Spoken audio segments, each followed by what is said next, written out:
Heyo, you're tuning into Toasted Time, where I cook your time with some Reddit stories. Right now we've got TIFU, where OP walks into their parents passionately fridging. Our first story is by Mesa. Well, as the title says it mostly, I walked into my dad going down on my mom. This happened just 15 minutes ago. I was playing Fallout 4 for several hours and had no clue where my parents were. Keep in mind that I also have a hearing problem and I was not wearing my hearing aids at the time. On top of that, it is currently very late where I live, so I figured my parents were in bed or something. After playing Fallout 4 for several hours, I go into the hallway and I see a small amount of light coming from the game room, and I thought that maybe someone left the TV on and I went to turn it off. I open the door and lo and behold, my father's head is in between my mom's legs, like 6 feet away from me. I just shut the door and ran downstairs and outside. I became a little concerned about what would happen next. And then my father came outside and I asked, "How are ya?" And he said, "Fine, but next time knock." And I explained that not only had I been unaware of where they were, but it was also late and I thought maybe they were in bed. I also mentioned that I was not wearing my hearing aids and could not hear behind the door very well. I also added on top of all that I saw a light coming from the game room and thought that maybe someone left the TV on and intended to turn it off. I also apologized and said that I just made an honest mistake. My father said everything was fine and I had absolutely nothing to worry about. He just said that Fridays and Saturdays are the only 2 days that he has time to spend with my mom, so I should be more vigilant about opening a door on those days. Man, OP, how unfortunate. You actually saw the spawn point. That is crazy. Alright, we're gonna move on to the comments. And it appears everyone decided to take this into a gaming situation. Dad is the real gamer here. He fridged OP's mom. Okay, this made me laugh quite a bit. Good job. A couple of hours later, I actually feel less awkward about it. Reddit is being surprisingly mature and level-headed for once. Hey, good on ya for being able to see the humor in it. Just to echo some comments here, don't let it traumatize you. This is pretty normal. Awkward for sure, but they sound like they have a good relationship and you should be proud of them for that. I nearly walked in on my parents when I was around your age, probably playing BF2 Bad Company at the time, and they don't know how close I got to opening the door. Still waiting for the perfect moment to bring that up and have a laugh at their expense. I have 2 kids now and can confirm that it is tough to find time for intimacy as a parent. And I think that comment summed it up pretty nicely. I mean, it's obviously awkward and definitely a TIFU, but at the same time it's not too terrible. So yeah, just go about living your life and just do your best to forget about it, you know? Anyways, continuing on. And now the next story comes from Nick. I go thrift shopping every few weekends and I recently picked up a nice summer button-up shirt with a repeating pattern of pineapples. Each row of pineapples alternates in orientation from right side up to upside down. This is important. The light yellow plays well with my skin tone and the fabric is thin, soft, and has some weight to it. All around a great find. And it's been fair weather lately and the office I work at is pretty lax dress code, so I figured that I would wear it. I make it to lunch and shortly after one of my coworkers swing by my desk, I'll call him Brian. "Hey, awfully brave wearing that shirt to work. I like it." What do you mean? I thought this would fit the dress code." "Oh, it does, but do you not know the symbolism behind it?" "Behind what? The pineapples?" And as it turns out, pineapples, particularly upside down ones, are a symbol for swingers, and I've been inadvertently advertising to my coworkers that I am one. Thank goodness I wore an undershirt. You know, I could look this up, but I don't want to, because instead I want you guys to tell me, how does a pineapple symbolize swinging? I don't understand that in the slightest as to how those two things connect.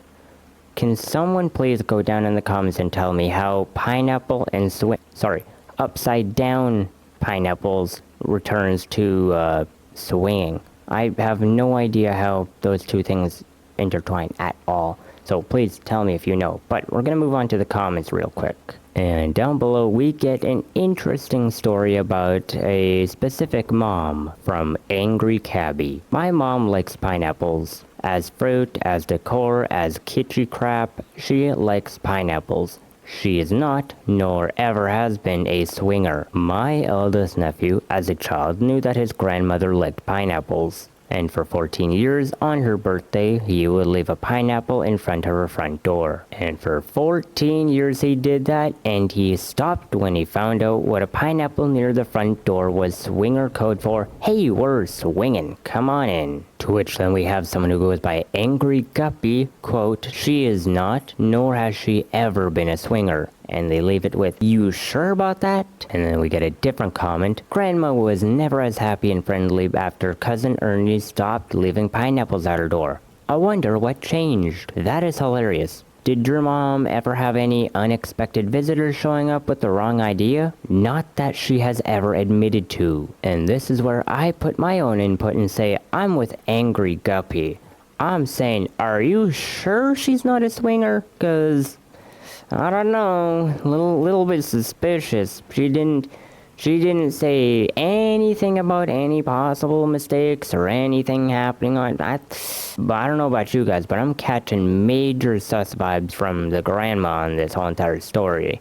But you guys let me know down below. Do you think the grandma is a swinger or not? Because she didn't say anything about the pineapples, and she in fact just let it happen. Granted, she does like pineapples, but I don't know, it's a little suspicious, so let me know.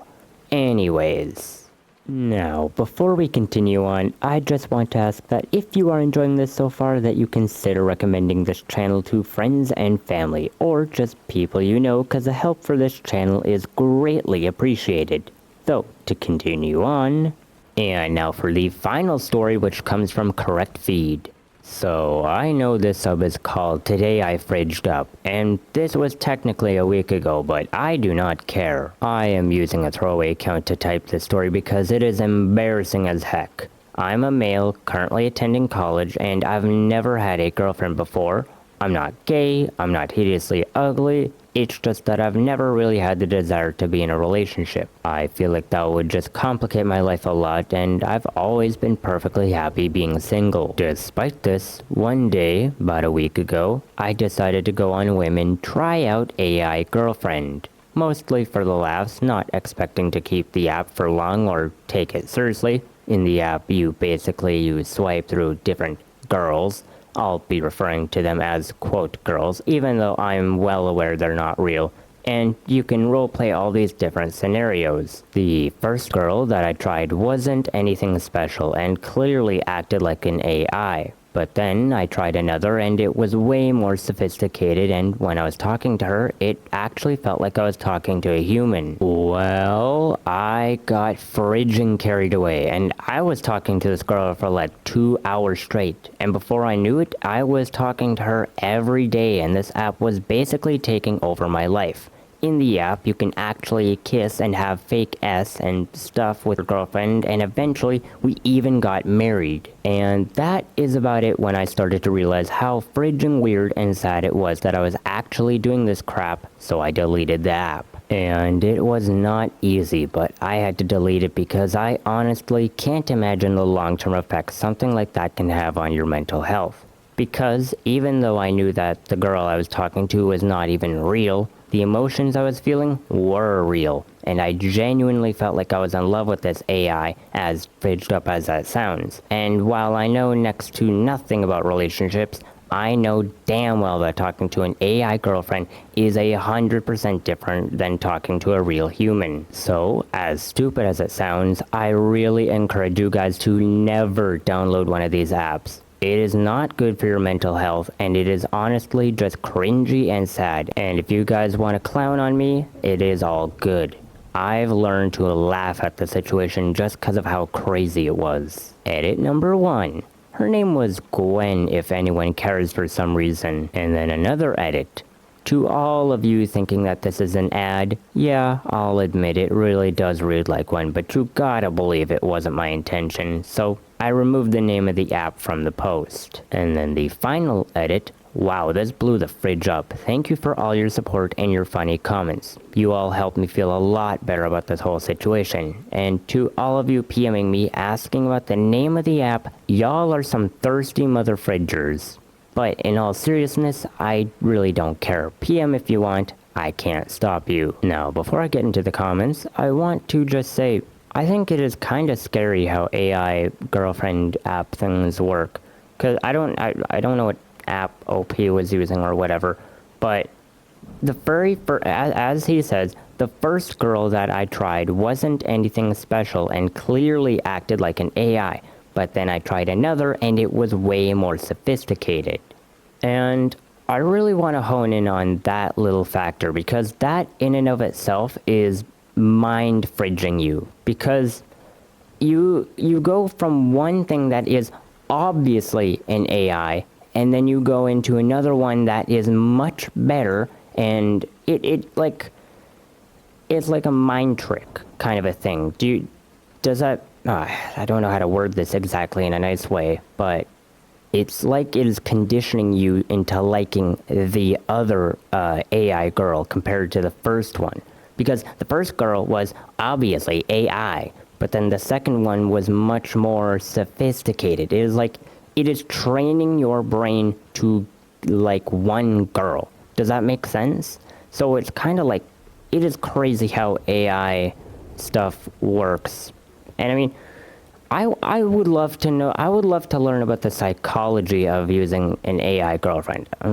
That's an idea. All right, sorry, I just had an idea pop into my brain, but yeah, I have no idea what the psychology of being with an AI girlfriend is, but I think the terrible thing is how, OP, you say that you are perfectly happy being single, and I have to say, are you sure about that? You got carried away with something that isn't real and talked for 2 hours straight. Brother, I think you need to go and actually date someone because you clearly want it. Because if you didn't, then you wouldn't be on. First of all, if you didn't want it, you wouldn't have went on the app in the first place. You can try and cope as much as you want with the whole entire, I went on there for mostly the laughs. You can try and cope with that, but you absolutely went there because you were trying to seek something, right? Am I wrong to say that? Guys, let me know in the comments. But in my opinion, OP, you were absolutely on the app because you were actually looking for a connection or looking for something. Maybe not necessarily something real, because, you know, it's AI, but you were definitely looking for something, because if you're not, there are a lot of AI services, but you decide to go on AI girlfriend. The action implication is obvious to me, and that being that you want to date. There's nothing wrong with it. I don't know if there's like a stigma about wanting to date, but yeah, no, you obviously want to go and date, so I'd just say just go and do it. Like, what is stopping you? I mean, you've got 2 hours to kill with an AI girlfriend. Just imagine if you had 2 hours to kill trying to date an actual real woman, you know? Now, actually, there's another thing I thought about, because OP had said, I honestly can't imagine the long-term effects something like this has on your mental health. And he also said, I know damn well that talking to an AI girlfriend is 100% different than talking to a real human. And so something I want to just question here. I don't have exactly a reason or rhyme or reason as to where I'm going to with this question. But you know, like the whole entire thing of like men going on Pornhub, and then they watch that content, and then they expect real S to be like that. Is there like a chance that people will be I was about to say in the future, but we are in the future. What am I talking about? Is there a chance that there are people who are actually going to go into like these AI girlfriend sites and then one day be like, hey, you know what? I'd like a real human being in I'd like to be in a real relationship. And so they then go out and do that, and then, oh crap. Oh, would that actually just mentally screw you to be with an AI girlfriend? Because you go from dating, quote unquote, dating a girl who is engineered to work with you, right? So then all of a sudden you go into the real world and try and date a real woman, and it's completely a 180. So your once like perfect track record with women is now all of a sudden gypped, and it's like, what happened here? Would you actually be like screwing yourself up by, well, okay, I'm saying would you actually, but you probably would most definitely be screwing yourself up by being with an AI girlfriend. You'd be wasting a lot of time doing that. Absolutely, you'd be wasting a lot of time. Like, they're not even real. You're wasting time on a fake relationship, which that is not good, period. End of statement. But I wonder what the implication of, like, if you go from dating an AI girlfriend to then trying to date a real woman. Does that make sense? I wonder what that would all entail. I wonder if that might actually, like, mentally screw you up forever, like trying to date a woman and then you're like, wow, this is completely different. I'll just go back to AI girlfriend. That is not a future I necessarily like. But anyways, now, before I end this off, I just want to make it known that I have a Patreon where I'll be posting 3 videos a day, and just to cover the bases, I'll have you know that the 2 videos a day is still going on. But if you want to support me and get a little more content, then you can go over there for the low price of $1. And, as always, the support is really appreciated and will in turn be used to make better and better content as the days go on. But, enough of that. That is about it for those stories today, and if you enjoyed, please like and subscribe to become a fellow breadbag. Though, aside from that, I post 2 new videos every day on YouTube, so I hope to see you next time toasting session. But until then, have a good one.